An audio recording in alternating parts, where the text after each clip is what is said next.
చూస్ country delight, live better. ఇప్పుడే country delight యాప్ని download చేసుకోండి.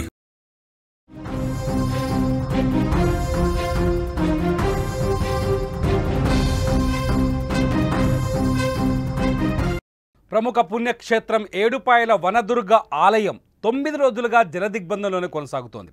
సింగూరు ప్రాజెక్టు నుంచి భారీగా నీటిని దిగువకు విడుదల చేయడంతో మంజీరా నది ఉగ్రరూపం దాల్చింది. దీంతో ఏడుపాయల ఆలయ ప్రాంగణం మొత్తం వరద నీటిలో నిండిపోయింది. ఆలయం వద్ద ఉన్న వనదుర్గ ఆనకట్టపై నుంచి వరద నీరు ఉధృతంగా ప్రవహిస్తోంది. వనదుర్గ ఆనకట్ట నుంచి 42,800 క్యూసెక్కుల వరద నీరు పొంగి పొర్లుతోంది. గర్భగుడి ముందున్న 3 పాయలు కలిసి ఒకే పాయగా, గుడి వెనుక ఉన్న 4 పాయలు కలిసి ఒకే పాయగా మంజీరా నది ప్రవహిస్తోంది.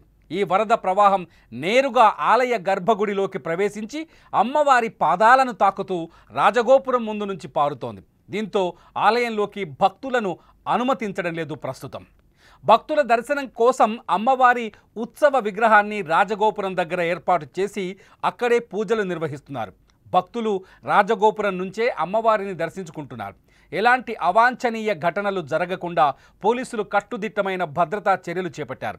వరద ప్రవాహం ఎక్కువగా ఉన్న గర్భగుడి వైపు, వనదుర్గ ఆనకట్ట వైపు భక్తులు వెళ్లకుండా పహారా కాస్తున్నారు. వరద ఉధృతి తగ్గగానే అమ్మవారి దర్శనం కల్పిస్తామని ఆలయ ఈవో చంద్రశేఖర్ తెలిపారు. తెలంగాణలో కురిసిన భారీ వర్షాలు కేవలం ఏడుపాయల ఆలయం పైనే కాకుండా రాష్ట్రంలోని ఇతర నదులు, ప్రాజెక్టులపైన ప్రభావం చూపుతున్నాయి.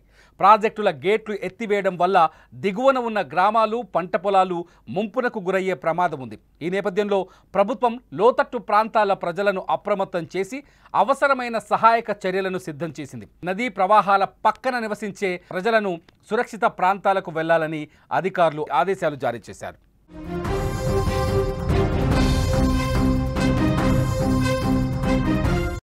ఒకసారి స్క్రీన్ పైన చూడొచ్చు, ఏడుపాయల వనదుర్గ ఆలయానికి సంబంధించిన డ్రోన్ కెమెరా షాట్. ఒక్కసారిగా ఆలయం పైనుంచి డ్రోన్ ద్వారా చూస్తే ఒక్కసారి ఆలయం ఎంత మేర మంజీరా నదిలో మునిగిందో స్పష్టంగా మనం చూడొచ్చు. ఏడుపాయల అమ్మవారుగా పూజిస్తాం మనము, కానీ మొదటి 3 పాయలు, తర్వాత 4 పాయలు కేవలం 2 పాయలుగా మారిపోయింది ఇక్కడ మంజీరా నది. డ్రోన్ కెమెరాలో డ్రోన్ షాట్స్ ద్వారా చూస్తే మనకు స్పష్టంగా అర్థమవుతుంది.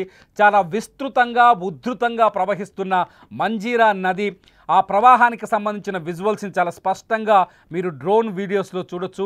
మంజీరా నది సింగూరు ప్రాజెక్టు నుంచి దిగువకు వదులుతున్న 42,800 క్యూసెక్కుల నీరు వేగంగా వచ్చి అమ్మవారి పాదాలను తాకి పునీతమై ఇక్కడ నుంచి మంజీరా నది కిందకు దిగువకు ప్రవహిస్తోంది.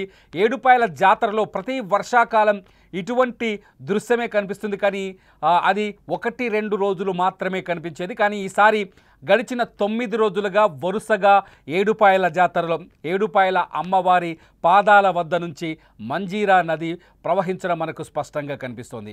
ఇటు ఆలయ గోపురం పైన, రాజగోపురం పైన అమ్మవారి ఉత్సవ విగ్రహాన్ని ప్రతిష్ఠించి అక్కడే ధూపదీప నైవేద్యాలు అందిస్తున్నారు. అమ్మవారి విగ్రహం వెనుక వైపు నుంచి ఉధృతంగా ప్రవహిస్తున్న నదిని కూడా మనం చూడొచ్చు. ప్రస్తుతానికి ఏడుపాయల జాతర సిచ్యువేషన్, ఈ ఉప్పొంగుతున్న మంజీరా నదిని, అట్లాగే ఆలయంలో ఉన్న నీటి అంటే అమ్మవారి పాదాలను తాకుతున్న ఆలయ పరిసరాలను చూసేందుకు భక్తులు అక్కడికి వస్తున్నారు. అందుకనే కొన్ని కఠినమైన రెస్ట్రిక్షన్స్ పెట్టారు.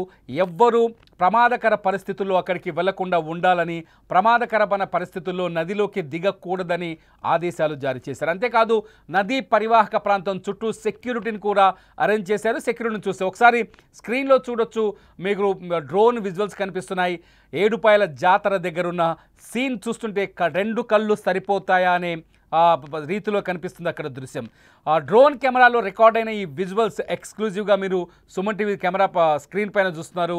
2 కళ్ళు సరిపోవేమో మంజీరా నది అందాలను చూడడానికి. పచ్చని ప్రకృతి మధ్య ధీటుగా పెరిగిన చెట్ల మధ్యలోంచి ఉప్పొంగి ప్రవహిస్తూ నేరుగా అమ్మవారి పాదాలను తాకి మంజీరా నది కిందకు దిగువకు ప్రవహిస్తున్న ఈ సీన్ చూపర్లను ఆకట్టుకుంటోంది. ఈ వీడియో ప్రస్తుతం సోషల్ మీడియాలో కూడా వైరల్ అవుతోంది. ఎవరైనా సరే ఏడుపాయల జాతరకు వెళ్ళేటప్పుడు చాలా అక్కడికి వెళ్ళాలి అనుకునే వాళ్ళు జాగ్రత్తగా ఉండండి. అంతేకాదు అక్కడ అధికారుల సూచనలను తప్పకుండా పాటించండి. ఎటువంటి ప్రమాదకరమైన ప్రయోగాలు కానీ ప్రమాదకరమైన ఫీట్స్ కానీ చేయకుండా మీ ప్రాణాలతో మీరే చెలగాటం ఆడొద్దనేది అందరి విజ్ఞప్తి. అక్కడ అధికారులు కూడా కట్టుదిట్టమైన భద్రత ఏర్పాట్లు చేశారు. నదిని కానీ అమ్మవారిని కానీ చూసేందుకు వచ్చే వాళ్ళకి అక్కడ కొంత సంబరం కనిపిస్తోంది. ఏడుపాయల జాతరకు వెళ్ళే వాళ్ళు మాత్రం పిల్లల పట్ల, ముఖ్యంగా యువకుల పట్ల, ఈత సరదా ఉండే వాళ్ళ పట్ల జాగ్రత్తగా ఉండటం బెటర్. ఎందుకంటే వరుస ప్రమాదాల్ని మనం కంటిన్యూగా చూస్తున్నాం.